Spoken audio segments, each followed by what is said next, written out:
Are you worried about a loved one who's struggling with a possible addiction, like pain pills, alcohol, drugs? Are you trying to help them, but you seem to be losing yourself? Do you dislike the person you're becoming because of the stress in your home? Do you feel like you're living in a nightmare? Do you want to help your loved one, but have no idea what the next step is? My name is Harold Haven Boggs. I'm licensed. My specialties are marriage, alcohol and drug recovery, and trauma healing. And I am so excited to be able to bring to you the number one relationship skill in the world: trust building. Research shows that 60% of the families who struggle with the issues of addictions and recovery make it through with their families intact, and their relationships are better than ever. That's the beauty of recovery. So I like to begin with the end in mind. And the end result of recovery is restored relationships.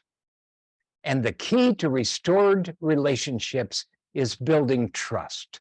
So buckle your seatbelts as we learn the nitty-gritty about rebuilding trust today. Trust is the fuel on which each friendship runs. And family relationships are largely friendships. Marriage is a friendship. And as your kids become adults, you switch from adult child to friends. It's a difficult shift to make, but it all runs on trust. We're talking about trust today, and the number 4 trust builder is praying together and spending time together. God gave us friends. I recommend pray like breathing. Apostle Paul called it pray without ceasing. Pray like breathing. Pray at home together. Pray when you're out and about. Pray at meal times. Pray in the mornings. Pray in the evenings as you're going to sleep. Pray, help us, God. Pray, thank you, God. Pray, we want to be more useful to you, Lord. Send me, Lord. Some people aren't that comfortable praying. They aren't used to it. So for starters, try holding hands with your family members. Talk about what you want prayed. Then you pray silently. Then you squeeze hands and say amen when you're finished. Also, meditate together. Have quiet time together. Spend time together. Read a book together. Read the Bible together. Go to church together. Golf together. That's a great activity. Frisbee golf together. Walk together.